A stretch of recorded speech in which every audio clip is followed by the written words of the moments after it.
Coming up on this week's edition of NCBA's Cattlemen to Cattlemen.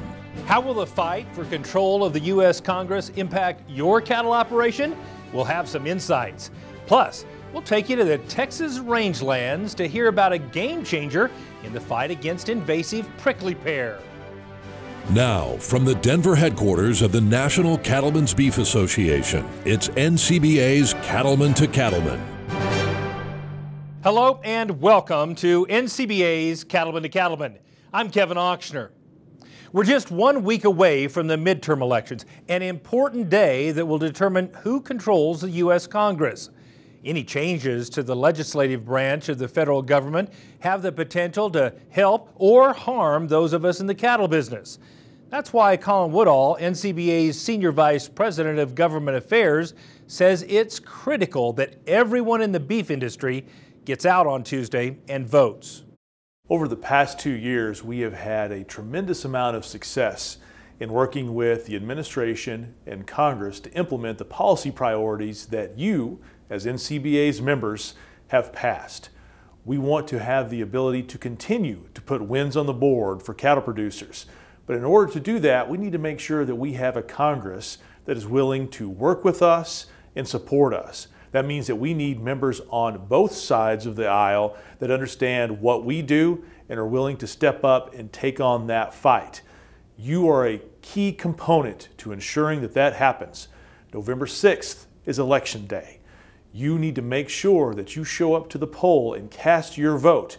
We can't take anything for granted in this particular election year. If for some reason you know that you can't be in the voting booth on November 6th, contact your local jurisdiction and make sure that you can either vote absentee or vote early. We have a very unique right here in the United States to cast a vote for our elected officials. Don't let apathy get the better of you. Make sure you show up, participate in the process, and send good members of Congress to Washington, D.C. to help us continue to fight for your ability to stay on your land. Thanks, Colin. Now, the midterm elections aren't the only thing farmers and ranchers are worried about out of Washington. Regulatory overreach is an ongoing concern, and NCBA continues to fight against unnecessary and burdensome regulations. We asked cattlemen and women to share how regulatory issues impact their operations. What is the biggest issue? So I always say, when I'm asked that question, even by consumer media, the biggest issue is still government involvement and government intrusion, the regulations. So I feel like we just always have to be on our toes and watching out for that. The level of regulation that we are faced with, both federally and state, makes it almost impossible to do our jobs in many cases. So what really happens is, rather than out working on the landscape, you're attending a water quality meeting or a wolf meeting or an endangered species workshop or a grazing workshop. So what we really love to do is sidetracked by our willingness, the importance of us participating in those things. That's why we got to have, in my case, groups like California Cattlemen or National Cattlemen representing us, because it's hard to get the rancher off the land to be there. So to me, it's at all levels, it's regulation. It's the biggest issue. There's a lot of issues, but I guess what keeps us in Minnesota up at night is the increase in regulatory burden that we have on our farms and ranches. And it's not just the regulatory burden, but also regulatory uncertainty, right? So we're not always sure that the rules and regulations that we have today that we have to modify our farm and operation for will be the same ones 5 years from now or 10 years from now or the next administration. So for us, it's a big frustration that keeps us up at night. Cattlemen to Cattlemen is nearing a milestone, and we're celebrating in style. November 13th marks our 600th episode. We'll be in Washington, D.C. for an up-close look at NCBA's work on Capitol Hill. We'll also examine how the midterm elections could impact your operation, and we'll visit with some special guests. So check us out on Tuesday, November 13th at 8:30 Eastern. Turning to international trade, U.S. beef exports have set another record. According to data released by USDA and compiled by U.S. Meat Export Federation, export value in August topped $750 million for the first time ever. This easily beat the previous high, which was set earlier this year. August beef exports totaled more than 119,000 metric tons, up 7% from just a year ago. For January through August, beef exports are up 9% from a year ago, while value climbed 18% from the same time period last year. And joining us now from NCBA's Washington, D.C. office is Kent Bacchus, Director of International Trade and Market Access. Hi, Kent. Happy to be here. So we just shared some of the recent record-setting export numbers. Is there room for even more growth, Kent? I think we are responding to strong global demand for U.S. beef. This has been great news for the cattle market. Now we have more people worldwide competing for U.S. beef, and that is really improving our bottom line. When you look at overall exports, they're accounting for roughly $320 per head. We could see that number continue to rise as our exports grow, especially in the Asian market. The Trump administration announced a new U.S.-Mexico-Canada trade agreement. How does this differ from NAFTA, and what are the benefits to beef producers? Well, fortunately for us, the USMCA, or the U.S.-Mexico-Canada agreement, formerly known as NAFTA, it doesn't really change a lot for U.S. beef and cattle trade. For us, that's good news because it's really hard to improve on duty-free, unrestricted access into both Canada and Mexico. So we're excited to see that Secretary Perdue and President Trump kept their promise to do no harm when it comes to agriculture, and we're going to continue to enjoy the same great terms under the USMCA that we did under NAFTA. And President Trump also signed a revised version of the Korea-U.S. Free Trade Agreement recently. Are there any changes that will specifically benefit the beef industry? Well, just like the USMCA or the former NAFTA agreement, there weren't a lot of changes that needed to be made under the Korea-U.S. Free Trade Agreement when it comes to beef. We were already enjoying an 8% tariff rate advantage over our leading competitors, the Australians, in that market. We've essentially pushed them out. Keep in mind, before the Korea trade agreement, we had a 40% tariff on our product. We will see that tariff phase all the way down to zero in the next few years. Because of that, our exports to Korea have already doubled. We're going to see them continue to rise, and Korea is a $1 billion market. That is a tremendous advantage for us, and we've come a long way in the last 10 years. So we still hear talk about tariffs and trade wars, especially as it relates to China. What's the latest on this topic, and should beef producers be concerned? Well, unfortunately, China has chosen to target U.S. beef for retaliatory tariffs. So we are a target there. We're also a target by the Canadians in response to the steel and aluminum tariffs. But you got to keep in mind, this is part of a longer-term objective to try to get those markets to really work with the United States. I think we'll see some improvements when it comes to Canada. With China, this could be a bigger fight that's drawn out for a while. There are some major systemic changes that their state-run economy needs to make, and President Trump is committed to working with them to try to address that. This is about our long-term interest. And keep in mind, we only lost about $30 million in sales in China. But if we can make improvements and tear down some of those barriers, like the restriction on hormones and beta agonists, and some of the other restrictions that China currently places on us in addition to the tariff, we could see that market develop into a $4 billion market. And that is something that we want to see happen. So we support the president in taking this strong, aggressive tactics towards China, and we're hopeful that they'll be successful in the long run. So as we all know, the midterm elections are next week. What message do you have for U.S. beef producers about why they need to get out and vote? If we've learned anything in the last few years, it's that we have to stay engaged. It's important that we elect people who come here to Washington to represent us, to speak up for us, and to advocate for our future. We need people who not only support trade, but who'll stand up and fight for it.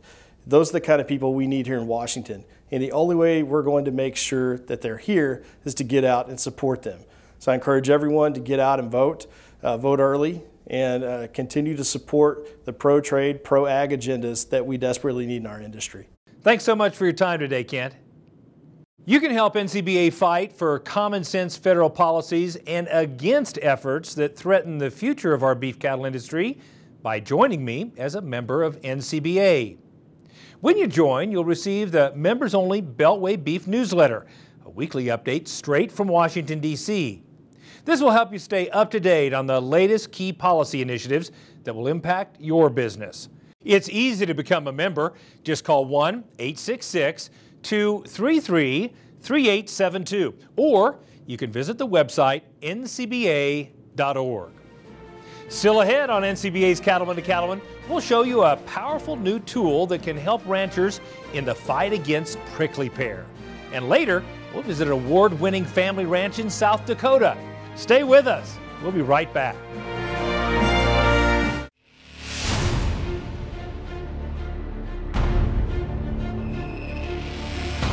When the field is your office, you never get tired of going to work. Cut, rake, bale, repeat.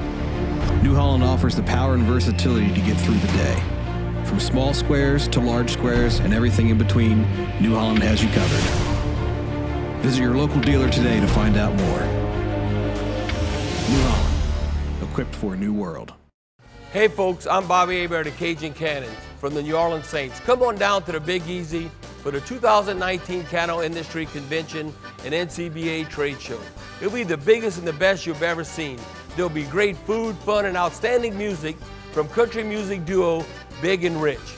So join me and let's go to New Orleans January the 30th to February the 1st. Find out more at beefusa.org.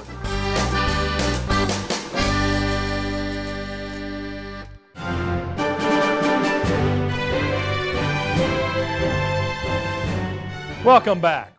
Weeds and other invasive species are a concern to any rancher or farmer.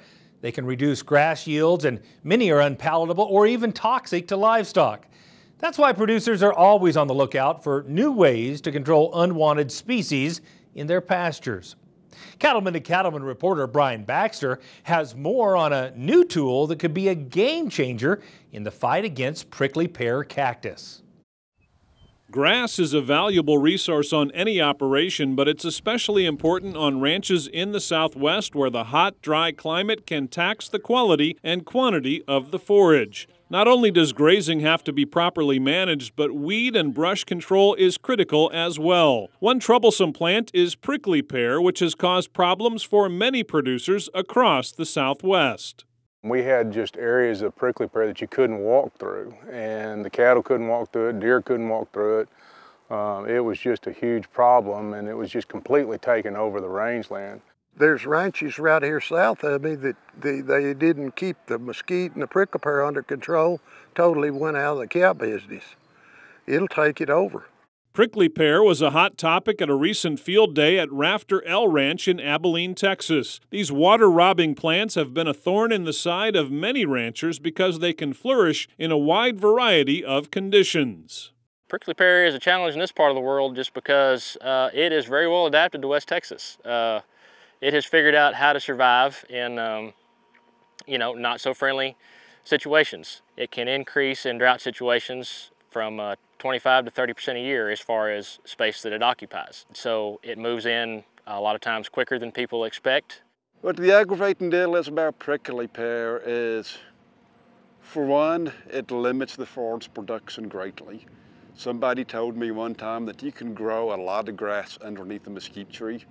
However, trying to grow grass underneath prickly pear, it is impossible. So by controlling prickly pear, you can tremendously open up more grazing access and also grow more grass in those areas that are occupied by the prickly pear.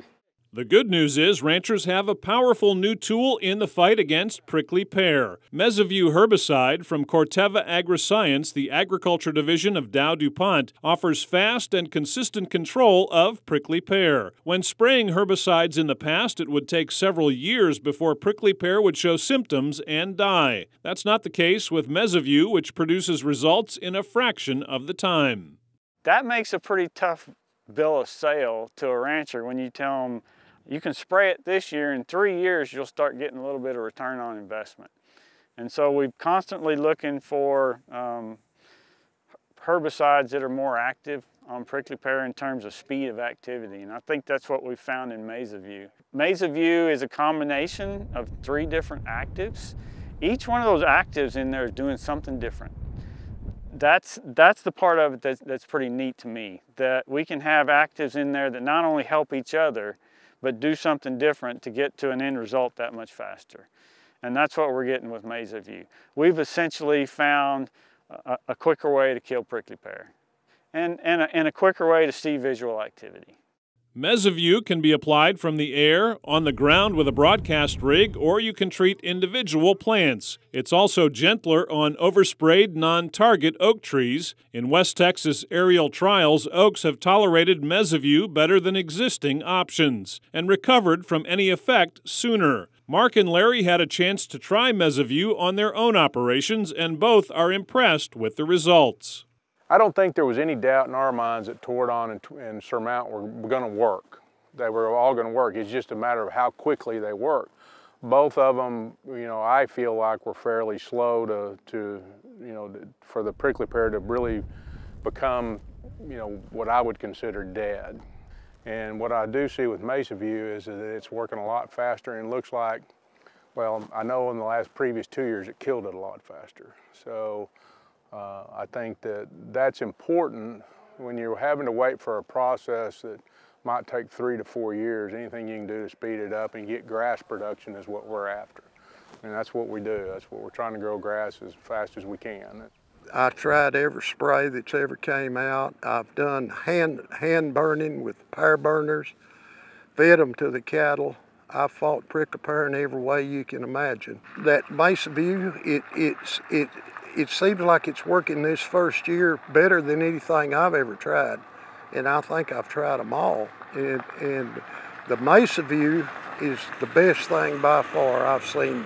This is our individual plant treatment site where we treated some individual plants earlier this year, about 5 months ago. So these are about 5 months since being treated. And this is the MesoView, the new herbicide. This is about 5 months after treatment. And then across an untreated buffer zone is the current standard of Tordon 22K. So what we've seen with MesoView is that you get a quicker visual out of it. It starts yellowing the pad within about 3 to 4 months after application. And then, especially with individual plant treatment like this, it begins to desiccate fairly quickly behind that. And then the plants succumb to desiccation and death after that within typically about a year's time. For decades, Dow AgroScience has offered a full line of products to suit nearly any rangeland or pasture management situation. As MesoView shows, it's a tradition producers can expect will continue under the name Corteva. Corteva continues to be very dedicated to agriculture in general, and one of the commitments that we have carried out from Dow AgroSciences has been our commitment in the range and pasture business. And we are continuing to bring new solutions and have a great portfolio of products in the pipeline that we're really excited to be bringing in the next few years. The top producers are always working to improve not only their cattle herd, but also their grasses by eliminating problems like prickly pear. Now, with MesoView, ranchers have a chance to reclaim valuable grazing land. We were utilizing probably 50% of our pasture because of prickly pear, and I think I would safely say that we've gone to probably 95% utilization of the pasture just by controlling all the prickly pear. It's unbelievable the extra production of grass that I'm seeing behind that MesoView. And I'm thinking it's almost double. It's just totally amazing how much the difference is where the MesoView is. Reporting from Texas, I'm Brian Baxter for NCBA's Cattlemen to Cattlemen. You can learn more about this groundbreaking new prickly pear control option from Corteva AgroScience by visiting the website mesoviewherbicide.com. Still to come on Cattlemen to Cattlemen, we'll visit an award-winning ranch in South Dakota that's improving the land for future generations. Stay with us. We'll be right back. Say goodbye to your toughest pasture and rangeland weeds for good.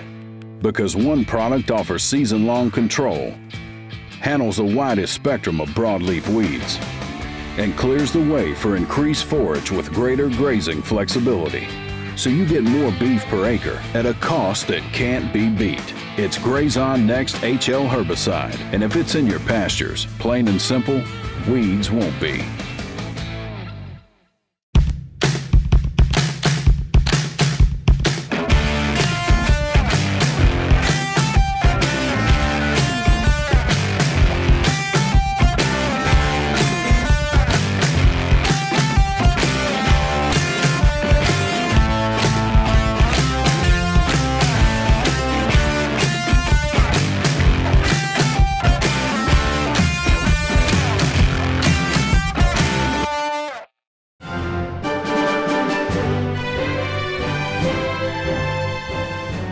Welcome back.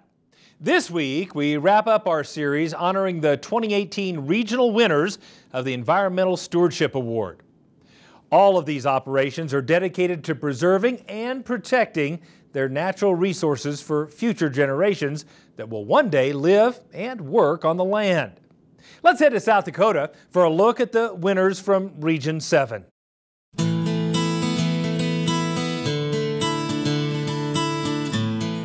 It's late afternoon, and some of the Black Angus cattle at Moe's feedlot are out on pasture, enjoying the sunshine and green grass in South Dakota. We started in 1987 when we come from working for somebody to go out on our own. We had 20 bred heifers in 1988 to calve, and we'd raise 70 head 2-3 times a year. And in 2007 we built our first monoslope barn. We had a passion for cattle, so we just started raising more cattle, and we got to the point where we were feeding 400 head in outside lots and without much facilities.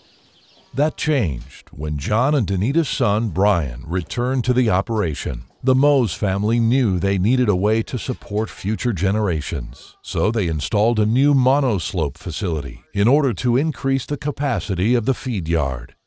We didn't really have the availability to buy any land, so we started investing in what we have here today, the feedlot. And in 2011 we did another expansion to have just 1,999 head, and it's just been great to be able to grow our own cattle out in our feedlot, having the capacity, and also getting other cattle from the area in here to feed and produce good quality beef. With the feedlot expansion came the need to control any runoff. All of the facilities were carefully designed so water and nutrients are captured before they can reach sensitive wetlands and watersheds. We're actually surrounded by about 3 or 4 sloughs all the way around us, so it was very important for us to make sure all of our runoff was contained and handled in a safe manner to the environment. So everything is collected from the manure for rain runoff, where nothing goes to our sloughs. Those all stay fresh rainwater, and that was very important for us to coexist with the water holes we have around us. Careful pen maintenance ensures a dry, comfortable environment for the cattle. Manure scraped from the pens is a valued asset, and applying it to the fields has improved soil quality and crop yields, while decreasing the use of commercial fertilizer. We've raised our organic matter from a 2, 2.5 to 5, 5.5 to 6 to 6.5. And with that, every percent of organic matter that you increase, you get an extra inch of holding capacity. We're keeping the water on the ground, and it's going up in the atmosphere and coming back down in our area instead of running down the river. The Moe's family is always on the lookout for new technology that can help them become better stewards of the land. Their feeding system includes identification tags to allow for increased efficiency in sorting. They also use their tablets and smartphones to keep track of the feed wagon and monitor the health of the cattle even when they're away from home. And for more than a decade, John has worked with South Dakota State University on beef cattle reproduction projects. This research has helped tighten up their breeding and calving seasons. What we've been able to see is we've been able to synchronize, so our 350 head of cows, within a month, they've all been bred once and had the opportunity to all have calves that 21 days earlier. And that's really helped us to be able to group the cattle, especially where we're start to finish on these calves, where we can get a group of cattle in and feed them continually. It's also helped us jump up our genomics in our livestock rapidly by choosing which traits we need to work on, whether it's more milk or different frame size. We're able to target that and get that in one generation a lot quicker than just with buying one bull. This family is very willing to try new things. Every year when we finish with a study, John wants to know the results right away. He wants to know what the next step is, what he can try the next year, what he should be implementing as far as management goes over the winter. He's very keen on knowing exactly what the next step is and what he can do to better his operation. On their operation, the Mose family has planted 25 acres of trees to serve as a windbreak and provide habitat for wildlife. Their pastures are currently in a 10-year easement program, and they put a perpetual easement on 230 acres. Over the years, they've cross-fenced pastures and installed pipelines and water tanks to help improve their rotational grazing system. It got to the point where we had to start taking better care of the pasture and the ground that we had, because if we didn't, we couldn't put a cow out on there. We'd get a dry year and there'd be no grass out there. We found if we leave the pastures a little longer, they last longer. And one thing they always said, eat half and leave half. And there's a lot of truth to that. The Mose family believes all their stewardship practices work in harmony to ensure the sustainability of their operation and help make their feedlot economically productive for generations to come. We got to look for this next generation, and if we don't, who's going to do it? And it's neat to see what we've done. When we do all this, we're thinking of the next generation. We want to make this land as good or better than what we got it for them. So by making it as good or better for them, they can keep growing and expanding and keep this symbiotic relationship with the livestock and the wildlife.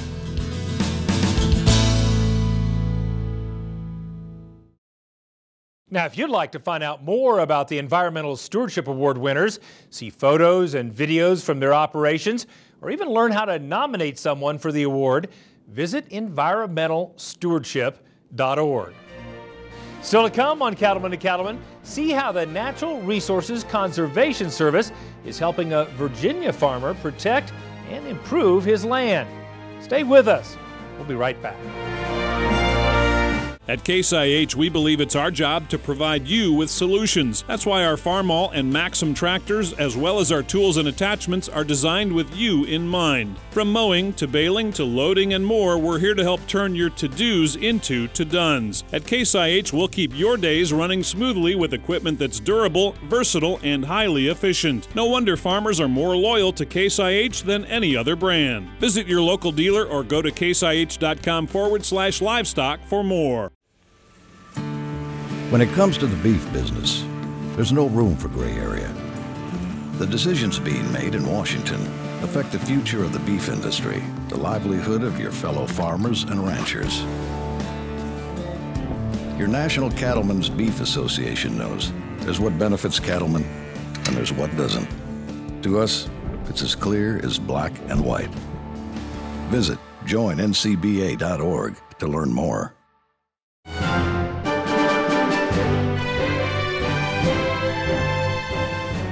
Welcome back. We all know it's a big job to manage land and water resources on your cattle operations, especially as these commodities become more limited and valuable. Matt Fleck visits a Virginia farmer that developed a system to help improve water quality in his community while also increasing his beef production through better forages. Virginia has a long history of cattle production on places like the Overhome Farm, where Ronnie Knuckles is the 5th generation on the land. For farmers like Ronnie, nearby waterways and highly populated areas create both challenges and opportunities. Virginia has challenges based on land use primarily. We're also in the Mid-Atlantic region, so we have lots of population centers, and cattle production exists very closely with those mixed-use areas of suburban, urban, and rural, and we also have lots of surface water in Virginia. So everywhere there's cattle, there's surface water pretty close by too. The farm here at Ronnie's is located in Goochland County. He's within a mile of the James River, which is a major tributary and major watershed throughout Virginia that empties directly into the Chesapeake Bay. Although we're approximately 2.5 hours from where the James technically enters into the bay, we all understand that all the runoff here from this farm operation ultimately would potentially impact the Chesapeake Bay. So water quality is a big initiative in Virginia on agricultural lands, and Ronnie, like many other livestock producers, recognize that and have taken voluntary actions to exclude their livestock from the streams and ponds, which would have an impact downstream. When we put in the stream exclusion, you know, when we first considered that, it was springtime, grass was lush, and of course all the best grass is right down next to the creek. And you're looking at a 35-foot strip, and we had a lot of streams. With streams, a bank, and the wooded areas, we were excluding close to 50 acres of the 175 that I started with. So I was concerned, trying to increase my herd size, you know, what's this lost acreage going to do? You know, can it be compensated? In addition to fencing out his streams, Ronnie worked with NRCS to implement a rotational grazing plan that uses polywire temporary fencing to maximize the grass available for his cattle. When we brought in the stream exclusion program and the rotational grazing, we were able to manage the herd. We were able to control where they grazed, how long they grazed. For Ronnie, as well as most producers who consider doing this stream exclusion and taking out a 35-foot buffer around all these surface waters, that's a big hurdle for anybody to cross. And most of them are concerned that, oh, I'm losing so many acres of pasture land. How am I going to make up for that? And Ronnie took that leap of faith. He trusted his local conservationist. He went ahead and did it. He's increasing utilization of the forages, and he's increasing productivity, the health, vigor of those forages across his pasture acres. So that increased yield and utilization combined more than make up for the small percentage of the pasture land that's now outside in that buffer. In the context of water quality improvement practices in Virginia, stream fencing, particularly the role of buffers, is important. Buffers are necessary so that we have a sequestration area for nutrients like nitrogen and phosphorus, and then sediments so that they don't reach those surface waters and then eventually the Chesapeake Bay. They don't have to be challenges viewed, though, as a reduction in the grazing area, because the focus then really should be, additionally, in water quality improvement, again, back to the upland pasture improvement. And that's where programs that we participate in as beef producers through conservation, cost share, and financial incentives like EQIP particularly give us the opportunity to do both well. Once the stream buffers and the grazing plan were in place, Ronnie quickly saw improvements to both his pastures and his cattle herd. To have good cattle, you've got to have good grazing. To have good grazing, you've got to have active, healthy soil. And it all comes back to that level. So I think it's a key component, and I think it's so often is overlooked that you just don't, you look on top of the ground, you look across grass, you don't look down and think about what it's doing below. In addition to what it did for the soils and the grasses, we gained control of the herd, which I didn't have. But with the better grazing, you know, we saw the quality of the animals improve also. The value to managing forage resources and creating uniform cattle is very simple. It's the bottom line. The better job you do managing forage resources, the more efficiently you put weight on cattle, and the more uniform cattle are, the better they package and the better they sell. In fact, Ronnie believes working with NRCS and putting conservation measures in place has made a positive impact on his cattle management and the returns his cattle bring him in the marketplace. With a different management style and the improved grazing, my weaning weights probably have gone up 100 pounds per animal. And I'm selling them heavier sooner than I was 6-7 years ago. So it's a total package. Ronnie is a prime example of how he started this conservation project with the exclusion of the waters. But what it has allowed him to do is kind of build the infrastructure of a grazing system. And what that does, it gives him complete management over the livestock that he's raising. So they're more docile, he's around them each day. It's easier to get those cattle up when you got to work them or load them or move them and so forth. But as far as a production benefit, overall the performance of his herd has increased year by year. Just being able to manage them in a system, keeping fresh, nutritious forage in front of them more days of the year, you know, their body condition is excellent. They're rebreeding faster when that time comes. And all of it plays together to improve performance of the livestock in a system that's beneficial to our natural resources. With clear running streams, healthy grass, and thriving cattle, Ronnie Knuckles is doing his best to carry on the family farming tradition. And he, like other producers across the country, can count on the expertise of the NRCS team to help them better manage their resources and keep them on their land. The NRCS mission is helping people help the land. So that's what we want to do, is try to make sure that we conserve the natural resources and keep those families out on the farmer ranch. The partnerships that we have with agencies like NRCS on the federal level down to soil and water districts on the local level are probably even more profound in the Southeast than anywhere. The Southeast has about 40% of the nation's cow herd, and most of those herds average from 2 to 3 dozen head. So it isn't a large beef operator's game to become involved in environmental stewardship. These are programs that are accessible to all of us, and they're perhaps more widely used and most beneficial when they're used on smaller scales, where we have pressure from urban sprawl and we need evidence that agriculture is doing the right thing. To keep production agriculture viable here in Virginia and across the United States, it's really important to be able to have good stewards like Ronnie, to work with him to open up the farm, to have, whether it be school groups or other producer groups, members of the community, to be able to come in and see how he's managing his herd and how he's managing the natural resources in a way that's beneficial for everybody.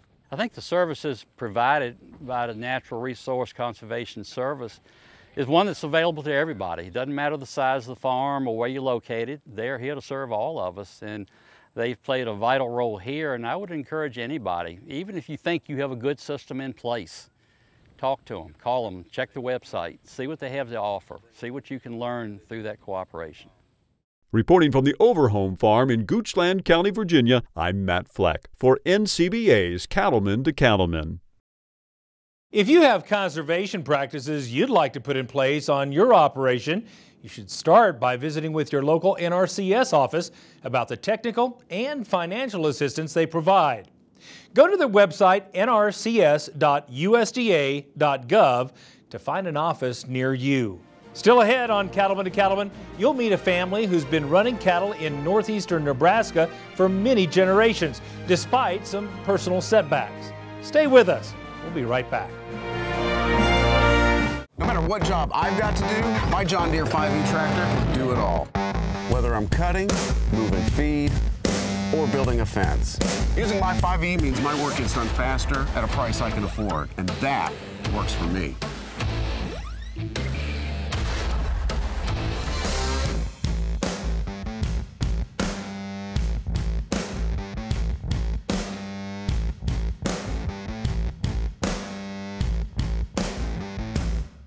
The 2019 Cattle Industry Convention and NCBA Trade Show is set for the Big Easy, New Orleans, Louisiana. It's the cattle industry's biggest convention with education, networking, and fun. Plus, you can check out the huge NCBA Trade Show, outstanding entertainment, and much more. So let's go to New Orleans for the 2019 Cattle Industry Convention and NCBA Trade Show, January 30th through February 1st. Details at ncba.org.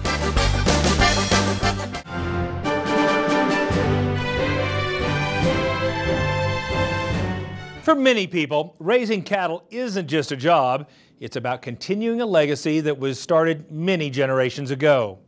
Let's meet a Nebraska family that was determined to carry on, even after tragedy struck.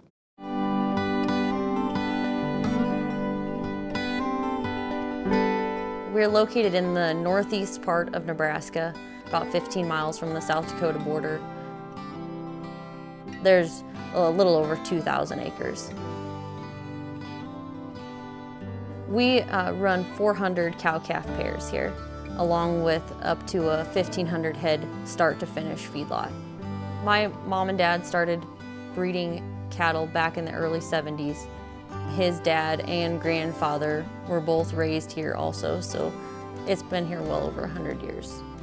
It's been added on to a lot of times since then, but the core structure is still the same.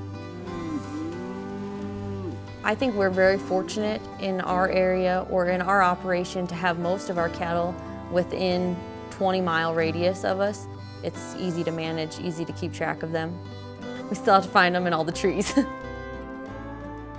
Every year in February, we hold a production sale where we sell our top 80 to 100 yearling bulls and also usually around 100 bred heifers. We also feed cattle for a couple different people as well. It provides a little bit of insurance for us. I enter the weights and the costs of the calves as they come in. Most of the time, a couple times a month, I enter the feed for every day for each lot of calves. And in the next month and a half, we'll add about 1,000 head of weaned calves to the feedlot. So this is kind of the calm before the storm, just the 500 on feed now. I guess we like challenges.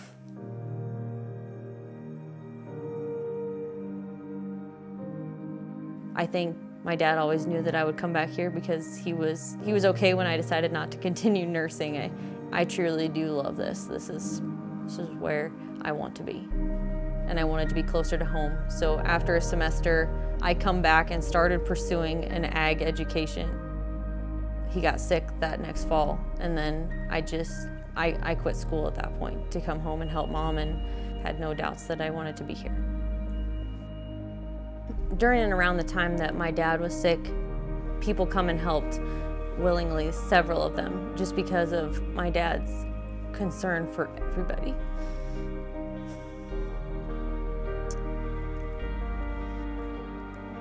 He loved people in general and was always wanting to know more about somebody and had genuine concern for everyone. So there wouldn't have been any way to continue this without all of the volunteer help.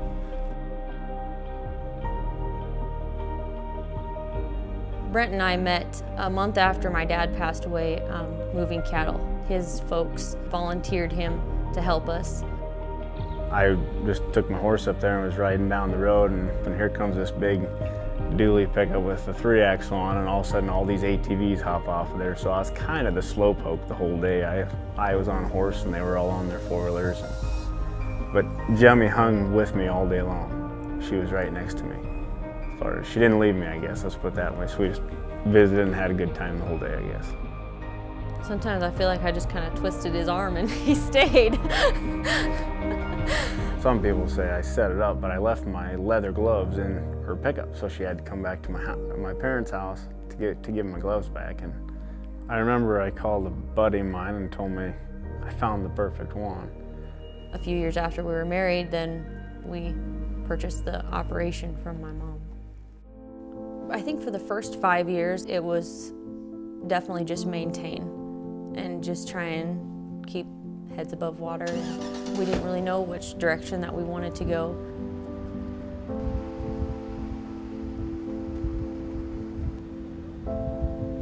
You forgot your book bag though.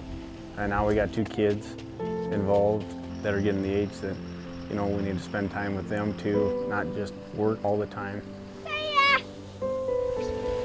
Lid. I feel like for me, ranching and parenting go hand in hand. I can't think of a better way to spend a day than being able to take my kid to work every day with me. It's been that way since birth. I was back raking hay in a tractor a week after Peyton was born. I definitely want them to have an option to pursue whatever they want, but I believe in these childhood years, the work ethic and decision-making skills that they learn here will help them no matter what field they decide to pursue. When we look to the future, it's all about those 2 kids and the opportunities that we can put in front of them for when they're deciding their career choices. I think it's a lot of fun working with Angus cows and learning how to AI, and I mean, there's a lot of stuff you can learn. I mean, I just hope one of my kids wants to come back and run the place. That's my biggest hope, I guess.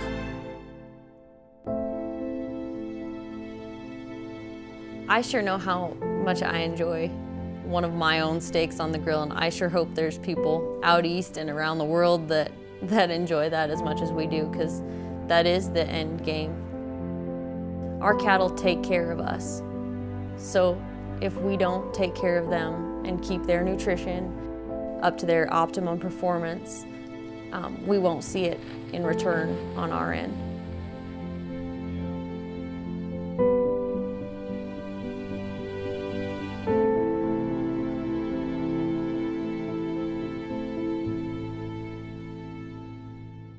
Proper nutrition can make the difference in the health of a herd and the profitability of an operation.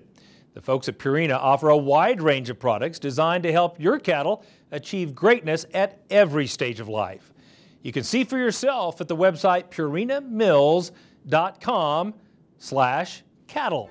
Still ahead, it's time for a visit with our good friend, Baxter Black. Stay with us. We'll be right back. When it comes to the beef business, there's no room for gray area. The decisions being made in Washington affect the future of the beef industry, the livelihood of your fellow farmers and ranchers. Your National Cattlemen's Beef Association knows there's what benefits cattlemen and there's what doesn't. To us, it's as clear as black and white. Visit joinncba.org to learn more. Did you know that Prefert makes over 1,000 different farm, ranch, and rodeo items?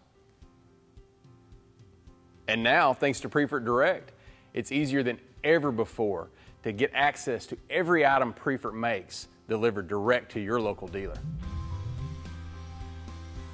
For more information about Prefert Direct, visit us at prefert.com. Prefert, America's #1 name in farm, ranch, and rodeo. When a new calf hits the ground, his clock starts ticking. A belly full of colostrum gives him his best odds, but if he doesn't get any, his time starts running out. That's when you grab a bag of Oxford Ag Colostrum in their patented feeding system. Fill them with warm water, shake it to mix, feed it with a tube or nipple, and you are done. No bucket, no bottle, no mess, and right on time. Get yours at oxfordag.com. Costs less than a dead calf. Did you ever stop and think to yourself, this will be the last time? Well, today will be the last time I'll kiss my little girl. Tomorrow she steps into womanhood, confident, confused, comely, coltish, curious, charming, garrulous, fierce, and fearing. Who will take care of her? And who will she love? And what will she remember? And what will she forget? What star will guide her? And will she forgive herself when she can't always live up to her own expectations? Will she choose the right path when the easy path beckons? Will she discover the difference between pride and vanity, between courage and posing, between distance and privacy? Will she experience the joy of the golden rule, the heartbreak of losing, the satisfaction of an anonymous kindness, and the love of a child? Will the boulders in her life make her strong or break her spirit? And how will she handle random acts of fate, accidents, and blessings? Will she need to assign blame? Will she make messes or clean them up? Will she find passion in her life of the mind and the heart, a burning, a yearning, a calling, a cause, a reason to get up every day? And will she know peace of mind, contentment, and the solace of her own company? Will life be good to her? And will she always know that no matter what happens, I will always love her, and that she will carry the burden of my love even when we are separated by miles and years and harsh words and the vacuum of minutia even beyond life itself? So many questions. So I sit here thinking all these thoughts, knowing this will be the last time. She will be a woman in the blink of an eye. And as I kiss her cheek, I can only ask, where did she go? This little girl of mine. This is Baxter Black from out there.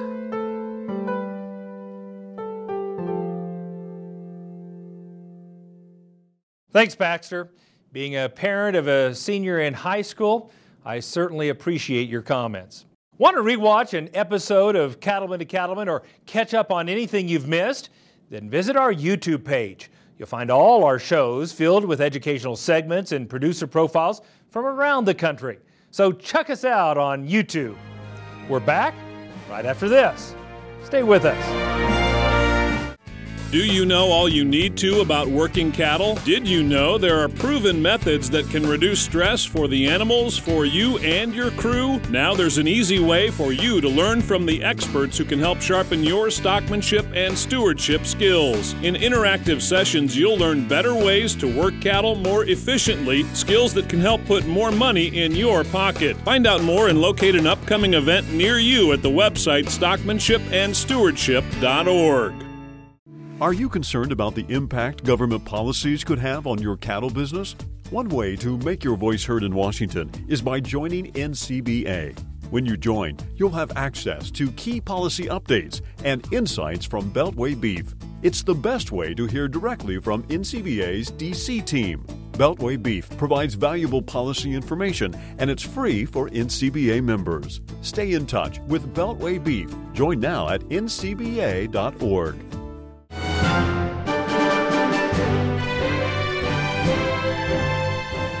Welcome back. If you're in the cattle business, you need to be in New Orleans from January 30th through February 1st.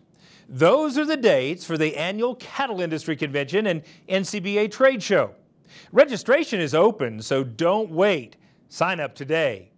Go to ncba.org for all the details on how to register for this can't-miss event. As a viewer of NCBA's Cattlemen to Cattlemen, we want to hear from you. If you have questions or comments or even a story idea for us, drop us an email and we may use them on a future show. Send us your thoughts at our email address, c2c@beef.org. And you can always reach us and NCBA through the website ncba.org. Well, that wraps up this edition of NCBA's Cattlemen to Cattlemen. Thanks so much for spending time with us. We'll see you again next week right here on RFD TV.